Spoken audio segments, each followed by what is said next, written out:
Coming up on this edition of Southwest TV News. Following a mix of bone-chilling snowy days to balmy conditions to kick off the month of March, spring has now officially arrived. Residential schools are an important part of Canada's history and a topic of discussion which has been in the spotlight for a number of years. During the early stages of planning for the new Meadows long-term care facility in Swift Current, the Cypress Health region included the design for Clover House.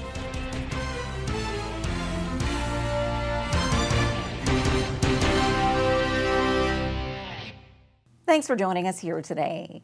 According to the calendar, spring has officially arrived. And in this report, Environment Canada gives us a long-term weather outlook for Southwest Saskatchewan. Following a mix of bone-chilling snowy days to balmy conditions to kick off the month of March, spring has now officially arrived. And according to Environment Canada, the coming weeks will include longer daylight hours and milder temperatures. The spring is a transition where you get, a bit of taste of winter and then a taste of summer, and they could be back and forth, and that's like a bit aggravating in a way, but that's really the nature of the season. When we look beyond that, we look to April, we see temperatures that are, in fact, normal to warmer than normal, and we see that even as we look into April, May, we see for most of Saskatchewan warmer than normal, and that's been a change since what we last saw. And I looked at about a week ago or 10 days. We were showing for the spring to be a little cooler than normal, but our models seem to have suggested something else. Now, what happens is always interest. We're not always right, and we do change our mind, but right now, the latest models seem to suggest that spring will be warmer than normal. And as far as moisture levels go, the coming weeks may still bring snow to areas of the southwest, which is common this time of the year on the prairies. I would say that clearly you haven't seen the end of snow. I mean, you'll hate me to say that, but that's the reality of it. Typically about 20-25% of one's annual snowfall occurs in the March period, after, say, March the 1st or March the 15th. So, but usually that moisture is very good for farmers. It's full of moisture, it's juicy, and it helps to get that moisture almost like it's like a shot of adrenaline to the soil, and it usually helps the seed when it takes. The normal daytime highs for this time of the year are +3, with an overnight low of -8. The short-term forecast for the Swift Current area is calling for sunshine and above seasonal temperatures.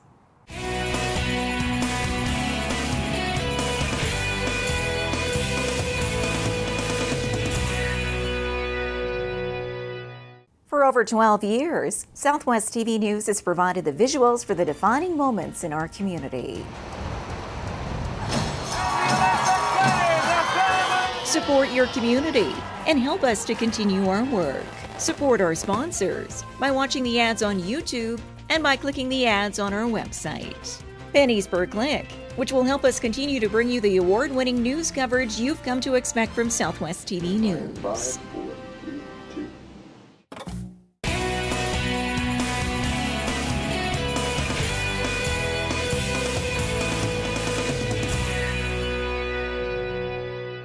The history of residential schools in Canada was in the spotlight during a special event here in Swift Current. We have more in this report. Residential schools are an important part of Canada's history and a topic of discussion which has been in the spotlight for a number of years. The Truth and Reconciliation Commission of Canada was organized to help educate the public on the history of residential schools. These facilities were created in the early 1900s and were government-sponsored religious schools set up to assimilate Indigenous children into Euro-Canadian culture. A detrimental experience for many youth, which left lasting effects on Indigenous people. Therefore, public awareness and steps towards reconciliation are the focus of such events as the one recently hosted in Swift Current. Great Plains College, in cooperation with other partnering agencies in the community, welcomed attendees with orange scarves, symbolizing the steps towards reconciliation. Elder Noel Star Blanket is a survivor of the residential school system and shared his story with the crowd. Now 70 years old, he says it's taken him many years to deal with his past.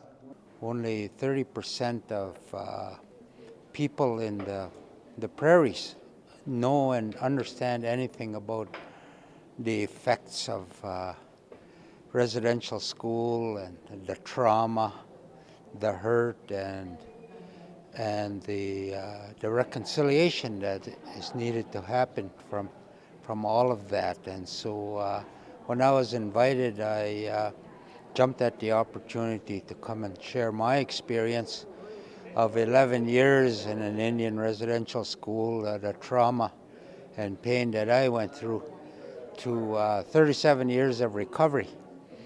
And so I go around telling my story, and I don't divulge all of the details, but I do tell about the pain and the hurt, and also the healing. He further adds that public discussions, especially with youth, are important to further highlight the history of residential schools and move towards reconciliation for all. The history has not been kind, and people have to know that. People have to know the history, their history, our shared history. And once that is known, then to get rid of any guilt or any shame or whatever. We're not doing this to shame people. We're simply doing this to educate people, to bring them out of their ignorance and to make them understand, and with understanding comes hope. And as presentations such as this are made across the country, community stakeholders such as Great Plains College are already doing their part to be more respectful of all cultures. And so I actually teach an introduction to Indigenous studies myself, and so we teach a couple of university courses that are explicitly focused on Indigenous studies, and so we have that, and then we also, as part of our nursing program, we have an Indigenous health studies course as well, and so there's a couple of explicit courses there. An estimated 150,000 First Nation, Inuit, and Metis children attended residential schools.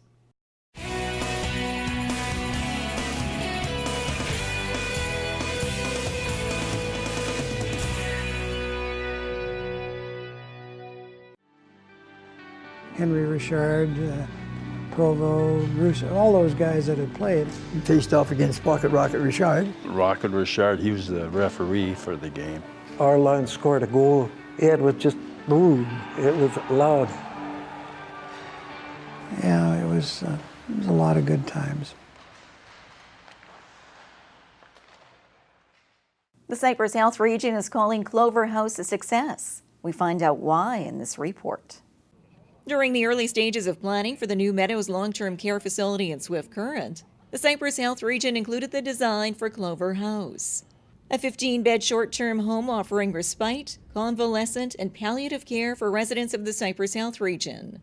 And since opening last year, Clover House is at 90% capacity and is making a positive difference for clients who require a range of physical therapy or other health care outside of their own home. So it relieves a lot of pressure off other patients that might have been up on med-surg that had no other place to go. They needed some temporary relief, but there really was no other identified place for them to be able to go.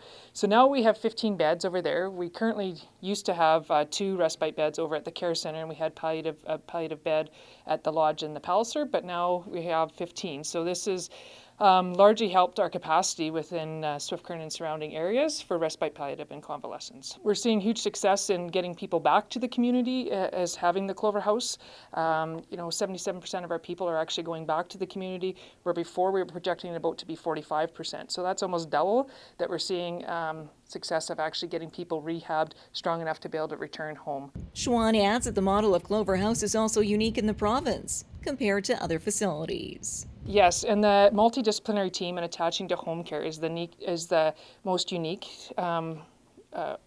which I think has given us the greatest advantage, because then it's not another handoff in our system, and we know as soon as we have handoffs, then there's the chance of error, right? So if they're still with that home care case assessor and that home care team that they're at with the home, and then just follows them through a short-term stay with us, and then they go back home, that is the unique part.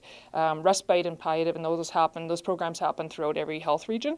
It's the multidisciplinary team and the rounds that we're doing that we're seeing the difference, and that's actually the leading edge part of our model of care. More information on the services offered through Clover House at the Meadows in Swift Current are available through the Cypress Health region.